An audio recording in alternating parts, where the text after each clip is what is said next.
আমরা পেপার 1 এর টিচিং, আমাদের ফার্স্ট ইউনিটের টিচিং অ্যাপটিটিউড, সেটা আমরা আলোচনা শুরু করেছি, যেখানে আমরা বলেছিলাম যে টিচিং এর আমাদের মূলত যে জায়গাগুলি রয়েছে, যার মধ্যে টিচিং এর কনসেপ্ট এবং অবজেক্টিভস, এটা নিয়ে আমরা গত ক্লাসে আলোচনা করেছি।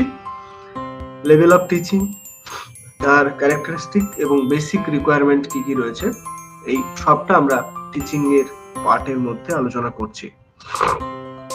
তাতে আমরা রেফারেন্স বইয়ের কথাও বলেছিলাম, টিচিং এর কনসেপ্ট বিষয়ে আমরা আলোচনা করেছিলাম, টিচিং এর অবজেক্টিভস কি কি রয়েছে, তার এইমস কি রয়েছে, সেই সব নিয়ে আলোচনা করেছিলাম। কত রকমের ফর্ম রয়েছে টিচিং এর, সেটা ফর্মাল কি নন ফর্মাল কি ইনফর্মাল, সেই সব নিয়ে আলোচনা করেছিলাম। টিচিং অ্যাজ এ কনসেপ্ট কি রকম, বা টিচিং অ্যাজ এ কনসেপ্ট বলতে কি বোঝাচ্ছে, সেই নিয়ে আলোচনা করেছিলাম। তারপর আলোচনা করেছিলাম, যে আলোচনাটা যেখানে গিয়ে আটকে ছিলাম, সেটা হচ্ছে যে বেসিক টিচিং মেথড, অর্থাৎ টিচিং এর জন্য, বা টিচিং একটা তো পদ্ধতি, লার্নিং পদ্ধতি, সে তার বেসিক মডেল কি হবে, সেই বিষয়ে আমরা আলোচনা, এখানে যতটুকু মনে আছে যে এখানে আমরা আলোচনা শেষ করেছিলাম। বলেছিলাম যে কোনো বেসিক মডেল কিন্তু টিচিং এর নেই। টিচিং নানার মাধ্যমে তো হতে পারে, নানার মাধ্যমে কি কি হতে পারে, সেই বিষয়ে আমরা আজকে একটু করে আলোচনা করতে যাব। প্রথমে আসা যাক বেসিক টিচিং মডেল, তার বিষয়ে আলোচনায়। একেবারে শুরু থেকে, ফ্রম প্যাডাগগি থেকে টু অ্যান্ড্রাগগি পর্যন্ত, মানে একজন শিশু থেকে একদম অ্যাডাল্ট লার্নার, প্রাপ্তবয়স্ক, অপ্রাপ্তবয়স্ক থেকে শিশু থেকে একদম প্রাপ্তবয়স্ক পর্যন্ত, যে টিচিং এর কি কি পদ্ধতি বা কি পদ্ধতিতে হচ্ছে, সেই বিষয়ে আমরা এখন আলোচনা করব। যখন আমরা শিশু থাকি, ফ্রম প্যাডাগগি, সেখান থেকে যখন হয়, তখন দেখবে শিক্ষার পদ্ধতিটা যেখানে রয়েছে, সেখানে সমস্ত শিক্ষাটা টিচার সেন্ট্রেড হয়, টিচারকে, শিক্ষককে কেন্দ্র করে সেখানে রয়েছে, এবং কিছু ফিক্সড ডিজাইন সেখানে রয়েছে, এবং টিচার্স সেই ডিরেকশন এবং ডিসিশনটা মেকিং করেন, ডিরেকশনটা তিনি দেন, তিনি সেই ডিরেকশনের মধ্যে রয়েছেন। Teachers guidance and monitoring of learning, সমস্ত শিক্ষা পদ্ধতিটা টিচারের গাইডেন্স এবং তার মনিটরের মধ্যে দিয়ে হয়। প্যাসিভ রিসেপশন অফ লার্নিং, যিনি শিখছেন তার তার অবস্থাটা হচ্ছে passive. Learning within the four walls of the classroom, একটা ক্লাসরুমের মধ্যে আমাদের শিক্ষার পদ্ধতিটা হয়। Knowledge is given and fixed, এবং ডিসিপ্লিনারি ফোকাস, একটা ডিসিপ্লিনকে আমাদের সঙ্গে, বা আমাদের একটা ডিসিপ্লিনের মধ্যে শেখানোর বিষয়ে নিশ্চিত করা হয় একদম শৈশব অবস্থা থেকে। কতদূর অবধি? একেবারে প্রাপ্তবয়স্ক হওয়া পর্যন্ত। কিন্তু প্রাপ্তবয়স্কের পর থেকে কি কিভাবে হবে না, এরপরে শিক্ষা সমস্ত ব্যবস্থাটা হয়ে যায় লার্নার সেন্ট্রেড। এখন আমরা ঠিক করে নেব আমরা কি শিখবো, সেখানে প্রসেসটা থাকে ফ্লেক্সিবল। নিশ্চয়ই তোমাদের মনে আছে নতুন শিক্ষা বিল এসছে, যেখানে যেখানে বেসিক যে পড়াশোনা, মানে স্কুল লেভেলের যে পড়াশোনার জায়গাটা, সেটা নিয়ে কিন্তু খুব একটা পরিবর্তন করা হয়নি। মাধ্যমিক পরীক্ষা, উচ্চ মাধ্যমিক পরীক্ষা কখন কি হবে সেই সব বিষয়ে কথা হয়েছে ঠিকই, কিন্তু সব থেকে বেশি পরিবর্তন করা হয়েছে যেটা হচ্ছে প্রাপ্তবয়স্কর পরের সময়, যখন ঠিক করে দেওয়া হয়েছে যে একজন প্রাপ্তবয়স্ক শিক্ষার্থী সে যেটা চাইবে সেটাই শিখতে পারবে। সে বাংলার সঙ্গে সঙ্গে ম্যাথামেটিক্স পড়তে চাইলে পড়তে পারবে, তার কেমিস্ট্রি করতে ইচ্ছে হলে সে করতে পারবে। এই সবটা এতদিন ছিল না। এখন থেকে একটা ডিসিপ্লিনের মধ্যেও সেই ব্যাপারটাকে আনা হয়েছে। কিন্তু এর আগেও তো নিশ্চয়ই ছিল, যিনি বাংলা পড়ছেন তিনি তো কেমিস্ট্রি নিয়ে আগ্রহী হতেই পারেন, বা যিনি ম্যাথামেটিক্স পড়তে খুব ভালোবাসেন তার হয়তো সাহিত্য পড়তে একই সঙ্গে খুবই ভালো লাগে। এগুলো ব্যক্তিগত স্তরে ছিল, লার্নার সেন্টারেড ছিল, সেখানে ফ্লেক্সিবল প্রসেস ছিল, লার্নার্স এর অটোনমি সেখানে কাজ করছে। Teachers facilitation, support and encouragement of learning, teacher সেখানে এনকারেজ করবেন যে তুমি আরো বেশি শিক্ষার দিকে এগিয়ে যাও, active participation in learning, learning in the wide social context. যে কোনো সমাজের যে কোনো স্তর থেকে তার শেখার বিষয়ে একটা বড়, সেখানে লাইব্রেরিতে যেতে পারেন তিনি, কোনো সভায় যেতে পারেন, সেমিনারে যেতে পারেন, যে কোনো জায়গায় যেতে পারেন, একজন প্রাপ্তবয়স্কর কাছে এই শেখার একটা বড় সুযোগ তৈরি হয়। সুতরাং টিচিং অ্যাজ এ টিচার আমরা বলতে পারি জীবনের যে কোনো মুহূর্তে, যে কোনো জায়গায়, যে কোনো পদ্ধতিতে, যে কোনো সময় আমাদের শেখানো বা শেখার কোনো শেষ নেই। Knowledge evolves and is created. Multidisciplinary educational focus, এখানে কোনো ডিসিপ্লিন নেই, এখানে মাল্টি। তুমি পেপার পড়ছো সকালে, তারপরে খবর দেখছো, তারপরে একটা বই পড়ছো, তারপরে কোনো একটা সেমিনারে গেলে, তারপরে একটা কবিতা সভায় গেলে, সন্ধ্যাবেলা একটা নাটক দেখলে, একটা সিনেমা দেখছো। এত কিছুকে তোমাকে প্রতিনিয়ত তোমাকে শেখানোর জন্য, আমাদেরকে শেখানোর জন্য সমস্ত জায়গায় তার একটা ব্যবস্থা রয়েছে। বলে না, জগৎ জুড়ে আমার শেখার শেষ নেই। যদিও আজকে সকালে একটা প্রবন্ধ পড়ছিলাম, প্রমথ চৌধুরীর প্রবন্ধ, খুবই ভালো লাগলো প্রবন্ধটা পড়ে। যে প্রবন্ধটার নাম তর্জমা, এই প্রসঙ্গে মনে পড়বে যে প্রাপ্তবয়স্ক মনের প্রাপ্তবয়স্ক হওয়ার যে অবস্থা, সেটা চিহ্নিত বা সেটার নিশ্চিতকরণ তখনই সম্ভব হয় যখন একজন মানুষ তার নিজেকে শিক্ষিত করার বিষয়ে উৎসাহী এবং নিজেকে শিক্ষিত করার বিষয়ে আগ্রহী যখন যিনি হন, তিনি নানান বিষয়ে শেখার, জানার ইচ্ছে প্রকাশ করেন, তখন তিনি শিক্ষিত হয়েছেন বা বড় হয়েছেন বলে বোঝা যায়। এবার হচ্ছে নেচার অফ টিচিং। টিচিং এর নেচারটা কেমন? না, teaching is a process that facilitates learning.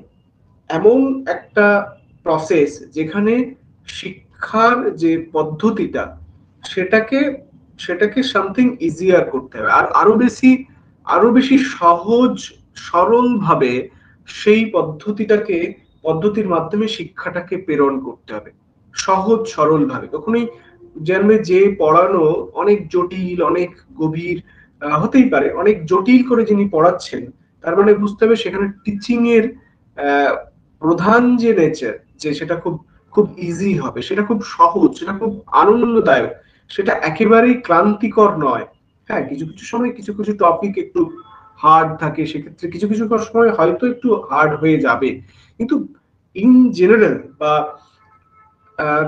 সব সময়ের জন্য টিচিং হচ্ছে একেবারেই একটা সহজ, to make something easier learning. সব সময় teaching is a process that to make something easier learning. একদম ইজিয়েস্ট প্রসেসে টিচিং হচ্ছে সেই লার্নিং পদ্ধতিটাকে প্রেরণ করছেন বা লার্নিং জিনিসটা তৈরি করছেন। দুই, teaching is a specialised application of knowledge, skill and attributes designed to provide unique service to meet the educational needs of the individual and society and of the society। তাহলে একটা application of knowledge, একটা একটা বিষয় সম্পর্কে তোমার জ্ঞান, তোমার দক্ষতা, তোমার একটা ডিজাইন, যেটা তোমাকে তোমার একটা ইউনিক সার্ভিস, যেটা একজন মানুষ তার এডুকেশনাল নিডস, একজন মানুষের হতে পারে, একজন সোসাইটির হতে পারে, যেটা যেটা এই টিচিং এর মাধ্যমে এই সমাজ এবং ব্যক্তি মানুষকে তোমার মধ্যেকার যে যে জ্ঞান রয়েছে, যে কর্মক্ষম যে জ্ঞান, কর্মক্ষম বিদ্যা, কর্মক্ষম দক্ষতা, সেই সবটা তোমাকে সেখানে দেওয়া যাবে। In addition to providing students with learning opportunities to meet curriculum outcomes, teaching emphasize to development of values and guides student in their social relationship।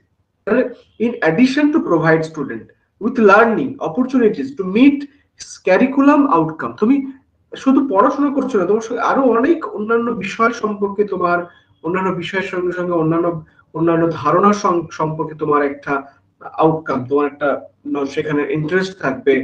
সেখানে টিচিং এমফেসাইজ টু ডেভেলপমেন্ট, সেখানে টিচিং চাইবে, জোর দেবে সেখানে ডেভেলপ করার জন্য, যে value and guide students in their social relationship. একটা সামাজিক সম্পর্কের সঙ্গে কিছু ভ্যালু, কিছু ভ্যালু যাতে সংযুক্ত করে, অর্থাৎ এক শিক্ষার মাধ্যমে মানুষকে সামাজিক করে তোলার জন্য, সামাজিক ভাবে গড়ে তোলার জন্য সবচেয়ে বেশি একটা সহযোগিতা সবচেয়ে বেশি করে সেখানে জরুরি বলে টিচিং ইজ এ নেচার।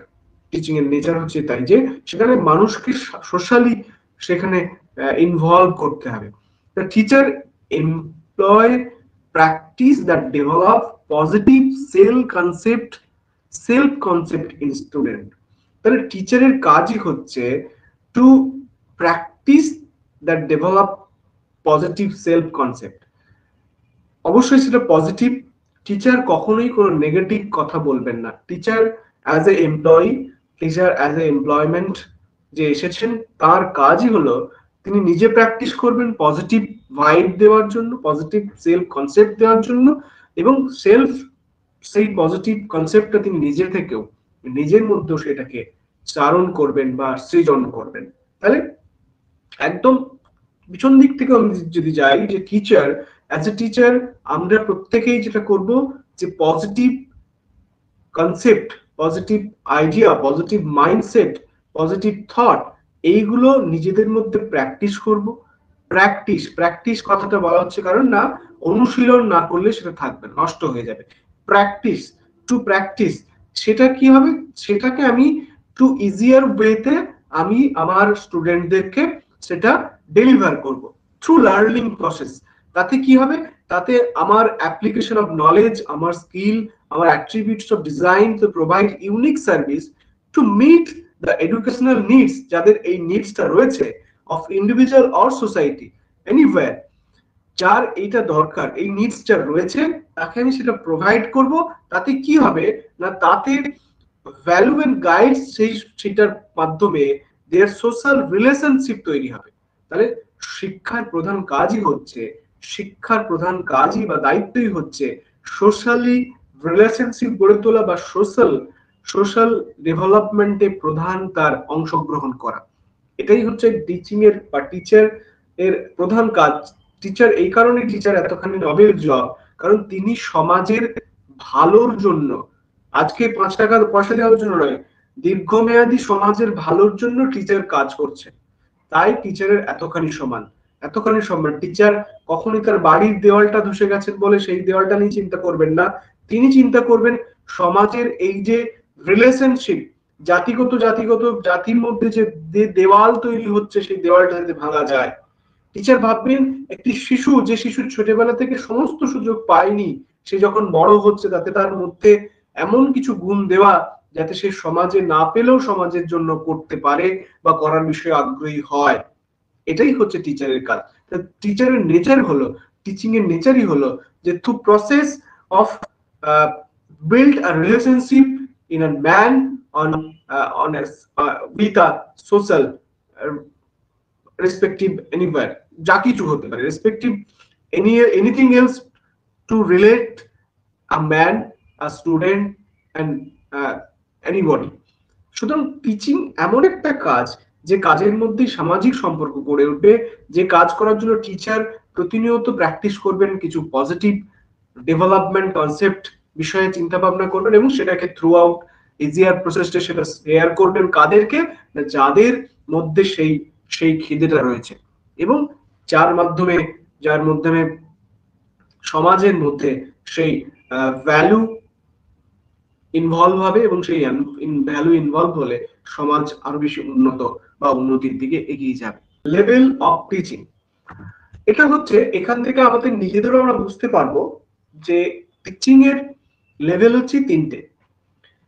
প্রথমে আমরা মেমোরি লেভেল, মেমোরিতে আমরা যেটা বুঝছি সেটা মেমোরিতে পৌঁছায়। ধরা যাক আমি একটা চিপ কিনেছি, মানে এসডি কার্ড কিনেছি, সেখানে কিছু গান মেমোরি আছে, তো কিছু গান আমি সেখানে নিলাম। গান নেওয়ার পরে সেটা গানটা থাকলো, তারপরে প্লে করতে শুরু করলাম। একদমই তাই মানুষের ক্ষেত্রে হিউম্যান ব্রেনও ঠিক একই রকম, লেভেল অফ টিচিংটাও ঠিক একই রকম। প্রথমে মেমোরিতে সেটা পৌঁছায়, মেমোরির পরে সেটা আন্ডারস্ট্যান্ডিং লেভেলে পৌঁছায় এবং সেই আন্ডারস্ট্যান্ডিং যত ভালো হবে তত রিফ্লেক্টিভ লেভেলে পৌঁছাবে। সবসময় টিচিং এর প্রসেসটাই হচ্ছে memory, then come understanding and then come reflective of anything, যা কিছু হতে পারে। অবজেক্টিভস অফ টিচিং, তাহলে অবজেক্টিভস কি, টিচিং এর অবজেক্টিভ কি হতে পারে না, ডিজায়ার চেঞ্জ ইন পিপলস বা স্টুডেন্টস। একটা স্টুডেন্ট সে একটা তো আমরা এই যে আজকে রয়েছি, আমাদের যে ডিজায়ার একদম আমূল পরিবর্তন করাটাই হচ্ছে টিচিং এর প্রধানতম অবজেক্টিভস একটা। আর কি, সে বিহেভিয়ার এন্ড কন্ডাক্ট। কি চেঞ্জ হবে না, তার ব্যবহার, তার সংযোগ সবার সঙ্গে, অ্যাকুইজিশন অফ নলেজ, সে সে যে যে যে শিক্ষা নিচ্ছে সেই শিক্ষাটা তার মধ্যে পৌঁছচ্ছে কিনা, সেটা কি সে পৌঁছতে পারছে, সেই অ্যাকিউজ করতে পারছে। ইমপ্রুভ লার্নিং স্কিল, লার্নিং শেখার যে স্কিলটা প্রতিদিন ইমপ্রুভ করা।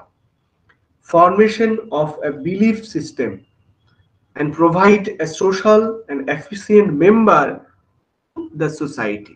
লাস্ট অবজেক্টিভ দেখো, সবচেয়ে ইম্পর্টেন্ট, টিচিং এর প্রধান এবং সর্বশেষ যে যে অবজেক্টিভ সেটা হচ্ছে provide a social and efficient member. আমরা অনেক মানুষদের সম্পর্কে জানি যারা সংশোধনাগারে রয়েছেন, তাদেরকে বলা হয় কি এন্টি সোশ্যাল, অর্থাৎ তারা সোশ্যাল মেম্বার নন, সোশ্যালের থেকেও এন্টি সোশ্যাল, অর্থাৎ সোশ্যালের তারা সোশ্যালের থেকে বিরুদ্ধে রয়েছেন। এফিসিয়েন্ট অনেকেই হতে পারেন, শুধু এফিসিয়েন্ট হলে হবে না, সোশ্যাল এবং efficient member to society, to the society. সোসাইটিকে টিচিং এর মাধ্যমে দেওয়া হবে বা টিচিং চাইবে প্রোভাইড করতে সোসাইটিতে আর social and efficient member to provide. এটাই হচ্ছে টিচিং এর প্রধান objectives. Desired change in people's but to student, safe behavior and conduct, acquisition of knowledge, improve learning skill, formation of belief system, and provide a social and efficient member to the society. এবার আসি আমরা যে এতখানি teaching এর কথা বললাম, সেই teaching হবে কিভাবে, effective teaching practice. 5 habits of an effective teacher। একজন এফেক্টিভ টিচারের 5টা হ্যাবিট থাকা জরুরি। এক, এনজয় টিচিং, আমি যেটা পড়াচ্ছি সেটা কি এনজয় করছি, আমি কি আনন্দ করছি। এম্বারাস চেঞ্জ, আমি যে চেঞ্জ গুলো নিয়ে আসছি সেটা তোমাকে এম্বারাস করছে কি। 3, স্প্রেডস পজিটিভিটি, আমি সব সময় বারবার চেষ্টা করব আমরা যে পজিটিভিটিকে স্প্রেড করে দেব, নেগেটিভিটিকে স্প্রেড করা টিচারের কাজ নয়। এফেক্টিভ টিচিং এর ক্ষেত্রে এফেক্টিভ টিচার প্রধান যে কাজ, এফেক্টিভ টিচারের প্রধান কাজ হচ্ছে স্প্রেড পজিটিভিটি। ফাইন্ডস ইন্সপিরেশন, একটা ইন্সপিরেশনকে ফাইন্ড মানে তোমাকে খুঁজতে হবে, প্রতিনিয়ত টিচার খুঁজবে একটা ইন্সপিরেশন। তোমাদের হয়তো ক্লাসটা খুব ভালো লাগলো, আজকের এই ক্লাসটা তোমাদের খুব ভালো লাগলো বা ভালো লাগলো, আমি চেষ্টা করব, এটা হচ্ছে আমার ইন্সপিরেশন। সে মেক্স আ ডিফারেন্স, প্রতিনিয়ত একজন ইফেক্টিভ টিচার আর 5টা সাধারণ মানুষ বা সাধারণ টিচারের থেকে সব সময় কিছু ডিফারেন্স করার চেষ্টা করবেন। তার প্রেজেন্টেশন হতে পারে, তার পজিটিভিটি হতে পারে, তার অ্যাপ্রোচ হতে পারে, তার প্রেজেন্টেশন হতে পারে, থ্রু আউট ক্লাসরুম হতে পারে। এই সবটা হচ্ছে ইফেক্টিভ টিচারের একটা প্রধানতম হ্যাবিটস হওয়া উচিত।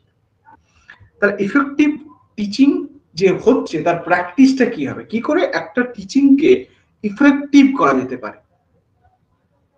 এক, ফ্রম সিম্পল টু কমপ্লেক্স, কখনোই আমি কোনো কিছু পড়াতে গেলে শুরুতেই সেটাকে জটিল করে শুরু করব না, আমি শুরু করব সাধারণ থেকে আস্তে আস্তে জটিলের দিকে।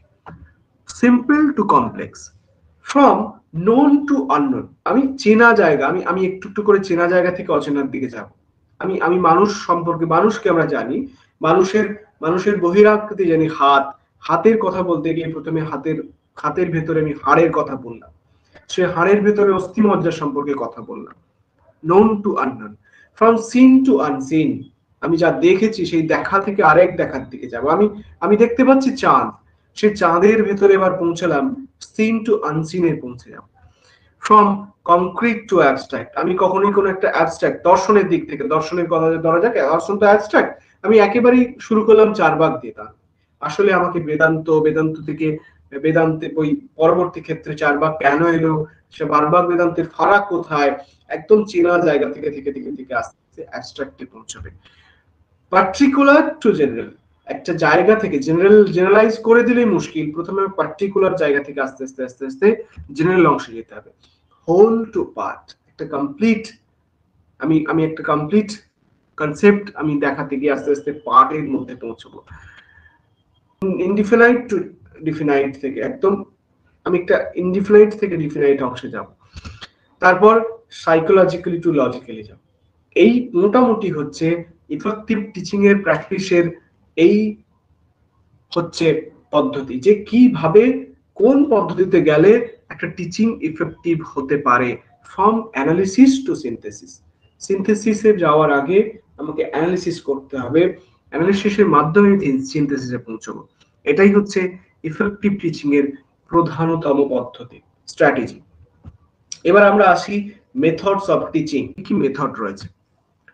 এই যে ধরো তোমরা পড়ছো এখন যে পদ্ধতিতে, সেখানে মোটামুটি আমি কথা বলছি, তোমরা কথা বলছো না, কিন্তু কখনো কখনো তোমরাও কথা বলবে, আমি কিছু বলবো না।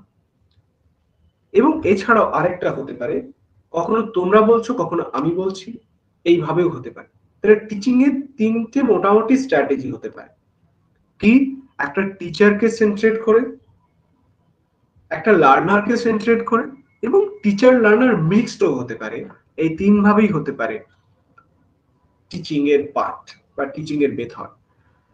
Teacher centred, student centred, high teach, low teach, এই পদ্ধতিতে আমরা যাব। এই হাই টিচ লো টিচ হচ্ছে মূলত অনলাইন যে প্ল্যাটফর্ম, সেটাতে আমরা এই পরে এসে পৌঁছবো। এবার দেখা যাক কি কি পদ্ধতিতে কিভাবে হয়। টিচার সেন্ট্রেড টিচিং এ সেখানে আমরা প্রথম দেখবো যে একটা মেথড হচ্ছে লেকচার মেথড। লেকচার মেথড তোমরা জানো, একজন আসেন, তিনি লেকচারার, তিনি এসে পুরো জিনিসটাকে নিজের মতো করে পুরো জিনিসটাকে বলতে শুরু করেন এবং বলেন, এবং একটু একটু করে তোমাদের কাছে বোঝান বা আমাদের কাছে বোঝান। আমি ধরে নিচ্ছি আমার মতোই ছবির যেভাবে রয়েছে, তিনি পুরো জিনিসটা হোল থিং তিনি জানেন ভেবেই তিনি আমাদের কাছে এসেছেন, এবং তার সবটা তিনি আমাদের দেওয়ার চেষ্টা করছেন। সেই দেওয়াটার মূলেই হচ্ছে লেকচার মেথড, অর্থাৎ তিনি লেকচারের মাধ্যমে যাতে সময় এর মাধ্যমে পুরো জিনিসটাকে করতে পারে। আর কি হতে পারে? Team teaching method. ধরা যাক টিচার 7-8 জনকে একসঙ্গে করে দিয়েছেন, সবাই মিলে একটা জিনিসকে করার চেষ্টা করছে, শেখার চেষ্টা করছে, বোঝার চেষ্টা করছে, সেটা হচ্ছে টিম টিচিং মেথড। আর টিভি অর ভিডিও প্রেজেন্টেশন, এটাও একটা টিচার সেন্ট্রেড টিচিং মেথডের মধ্যেই পড়ে। টিচার ধরা যাক কোনো একটা টিভি ভিডিওতে কিছু প্রেজেন্টেশন করছেন, সেটাই তার ক্লাস, সেই মাধ্যমেও দেখা যেতে পারে। এটা হচ্ছে টিচারকে সামনে রেখে টিচার সেন্ট্রেড হতে পারে। তাহলে লেকচার মেথডের ইউজ কি হয়, লেকচার মেথডের অ্যাডভান্টেজ কি এবং ডিসঅ্যাডভান্টেজ কি, সেটা আমরা একটু এখানে দেখে নেব। লেকচার মেথড যেটা আমরা একটু আগেই বললাম, সেটা ইউজ করা হয় টু ওরিয়েন্ট স্টুডেন্ট, একদম মানে যারা প্রথম যারা এসেছেন, শিখছেন, ক্লাস করছেন তাদের। টু ইন্ট্রোডিউস আ সাবজেক্ট, সাবজেক্টকে ইন্ট্রোডিউস করার জন্য লেকচার মেথড ইউজ করা হয়। To give direction on procedure, সেখানে কিছু ডিরেকশন, কিছু প্রসিডিওর দেওয়া হয়। টু প্রেজেন্ট বেসিক মেটেরিয়াল, কিছু বেসিক মেটেরিয়াল সেখানে প্রেজেন্ট করা হয়, সেটার জন্য লেকচার মেথড ব্যবহার করে। To introduce a demonstration, discussion or performance, performance হতে পারে, ডিসকাশন হতে পারে, ডেমনস্ট্রেশন হতে পারে, যে কোনো কিছুর জন্য লেকচার মেথড ব্যবহার করা। Two illustrate application of rules, principles on concept, কোন একটা কিছুকে ইলাস্ট্রেট করা, তার প্রিন্সিপাল কিছু বোঝানো বা কনসেপ্ট ক্লিয়ার করার ক্ষেত্রে লেকচার মেথড ইউজ করা হয়। To review, clarify, emphasis or other কিছু যদি সুমারাইজ যদি কিছু হয়, সেগুলো মূলত লেকচার মেথডের মাধ্যমে করা হয়। এতে সুবিধা কি না, এতে সুবিধা হচ্ছে লেকচার মেথডে সেভ টাইম, পারমিট ফ্লেক্সিবিলিটি, একদম একটা জায়গায় বসে আমরা সেটা করতে পারছি, একটা ফ্লেক্সিবিলিটি রয়েছে। Requires less regard space requirement, খুব বেশি যে স্পেস লাগে এমন নয়। পারমিটস অ্যাডাপ্টেবিলিটি, পারমিটস ভার্সিবিলিটি, এবং permits better centred over content, contract and sequence. এর ডিসঅ্যাডভান্টেজ কি? Involves one way communication. এখানে সবটাই আসলে একজন লেকচারার তিনি বলছেন এর টু ওয়ে কমিউনিকেশন, অর্থাৎ এর প্রত্যুত্তরে রেসপন্স কি হচ্ছে সেইটা আমরা পাচ্ছি। ধরো আমি এই যে পড়াচ্ছি, ধরো আমার মতো করে জিনিসটা বুঝেছি, সেটা আমি তোমাদের সামনে বোঝানোর চেষ্টা করছি, কিন্তু এটা তো একটা ওয়ে, ওয়ান ওয়ে কমিউনিকেশন। এখানে তোমাদের কাছ থেকে রেসপন্স পেতে গেলে আমাকে বলতে হবে তোমরা বুঝেছো, আমি তোমাদের চোখে দেখতেও পাচ্ছি না। Process problem in skill teaching, এটা এমন একটা দীর্ঘ প্রসেস প্রবলেম রয়েছে সেখানে। এনকারেজ স্টুডেন্ট প্যাসিভনেস, সেখানে স্টুডেন্ট প্যাসিভ হয়েছে। Difficult in guiding student reaction, require highly skill instructor. এমন এমন কিছু স্কিল লাগে যে যাতে এই জিনিসটাকে প্রপার ওয়েতে ব্যবহার করা যায়। আমরা এমন কিছু কিছু বক্তৃতা শুনি যেটা খুবই ভালো, খুবই মনোজ্ঞ, অর্থাৎ তার মধ্যে তার হাইলি স্কিল হচ্ছে, তিনি সেই তার তিনি সেটা রয়েছে বলে তিনি সেই মেথড লেকচারকে এতখানি পারফেক্ট করতে পারছেন। তাহলে যদি ভালো স্কিল না হয় তাহলে কিন্তু লেকচার মেথড ভালো হবে না। আমরা অনেক বক্তৃতা সেমিনারে দীর্ঘদিন আমরা নিশ্চয়ই শুনেছি, সেমিনারে ক্লান্ত হয়ে যায়, ঘুম পায়, আবার একটু পরে এমন একজন কেউ আসে যার কথা শুনে একদম নড়ে চড়ে বসি। তার মানে লেকচার মেথড খুবই ভালো, সেটা সময় সময় বাঁচায়। যেটা তুমি পড়ে সারা হয়তো 4 ঘন্টা পড়ে যেটা উপলব্ধি করতে পারতে, সেটা 10 মিনিট তুমি শিখে যেতে পারবে লেকচার মেথডে। যেটা 4 ঘন্টা বা যেটা সারা জীবন তুমি পড়ে পাবে না, সেটা হয়তো দুদিনের লেকচারে তুমি পেয়ে গেলে। তাহলে একটা অ্যাডভান্টেজ যেমন রয়েছে, তেমনি এখানে প্রবলেম হচ্ছে যেটা ওয়ান ওয়ে কমিউনিকেশন। এখানে তোমার বোঝাটাকে তার কাছে পৌঁছানো পর্যন্ত একটা বড় বাধা হয়ে রয়েছে। এবার আসা যাক মিক্সড গ্রুপ টিচিং মেথডে। মিক্সড গ্রুপ টিচিং মেথড হচ্ছে কি না, তার কিছু কি কি রয়েছে, যেমন হচ্ছে group discussion, seminar, panel discussion, brainstorming, project method, role playing, simulation. এই মোটামুটি এইগুলোই হচ্ছে আমাদের মিক্সড গ্রুপ টিচিং এর মেথডের মধ্যে রয়েছে, এবং টিউটোরিয়ালস সবকিছুই রয়েছে। কারণ এখানে সব মিলেই হতে পারে, টিচার থাকতে পারেন, টিচার স্টুডেন্ট মিলে গ্রুপ ডিসকাশন হবে, সেমিনার সেখানে অনেকে উপস্থিত থাকবেন, প্যানেল ডিসকাশন একই রকম, ব্রেইনস্টর্মিংও তাই।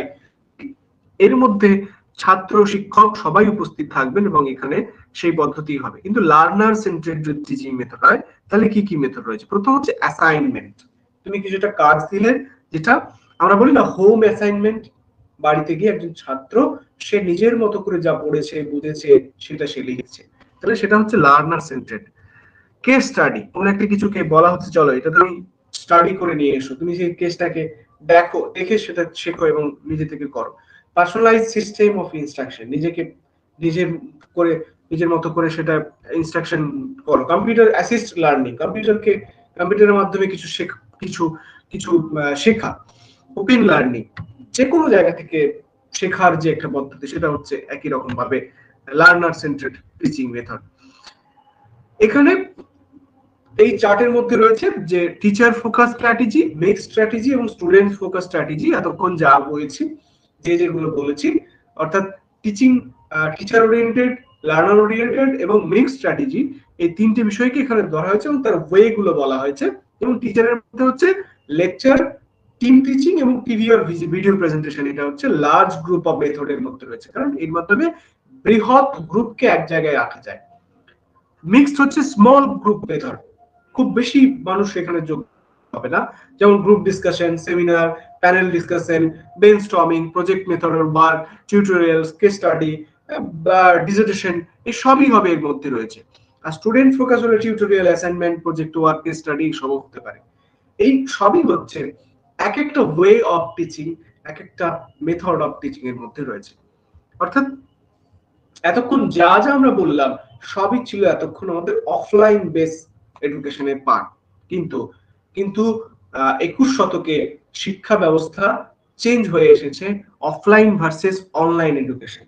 এখন আমরা যে পদ্ধতিতে এখনই যেটা পড়ছি সেটা হচ্ছে একেবারে অনলাইন এডুকেশন। এই বিষয়ে এখন আমাদের কিছু পড়াশোনা করা, কিছু জেনে নেওয়াটা দরকার।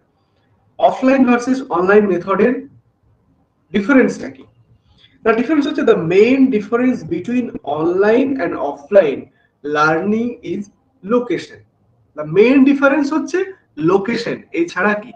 Now with offline learning participants are required to travel to the training location, topically lecture hall, college or classroom. With online learning, on the other hand, the training can be conducted from practically anywhere in the world. Participation simply need to log in to the internet from their home, work, even their local coffee shop. আমি লকডাউনের আগে যখন আমি offline পড়াতাম net, তখন অনেকেই যখন corona হলো তখন সবাই বললো অনলাইন কি করে পড়বো, অনলাইন কি করে পড়বো, অফলাইন।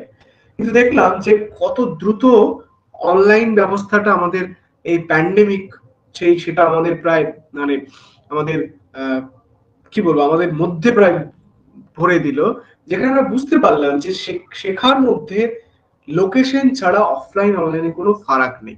বরং এটা ঠিক অফলাইনে পড়লে অনেকখানি যেটার কনসেন্ট্রেশনটা সুবিধা হয়, অনেকে অনলাইনে বাড়িতে ঘুমিয়ে পড়েছে ক্লাস করতে করতে, হয়তো তোমরা হয়তো ঘুমিয়ে পড়ছো, আমি হয়তো বকে পড়ছি, তোমরা হয়তো প্রায় ঘুমিয়ে গেছো, হয়তো ক্লাস রয়েছে তুমি হয়তো বাইরে ঘুরতে চলে গেছো, এটা হয়েছে। কিন্তু যার শেখার ইচ্ছে থাকবে, যার যে চায় কিছু শিখতে, যার এডুকেশন সম্পর্কে আগ্রহ রয়েছে, তার কোনো অসুবিধা নেই। তাতে অনেক সুবিধা, যে কোনো জায়গা থেকে পার্টিসিপেট করা যায়। ধরা যাক এই জয়া কদিন আগে গিয়েছিল ভেলোর, সেখান থেকে সে ক্লাস করেছে। আমি এখন রয়েছে ঝাড়গ্রামে, অন্বেষা রয়েছে কোন একটা জায়গায়, জয়া রয়েছে এক জায়গায়, আরেক জায়গায় আরেকজন রয়েছে, রচনা রয়েছে আরেক জায়গায়।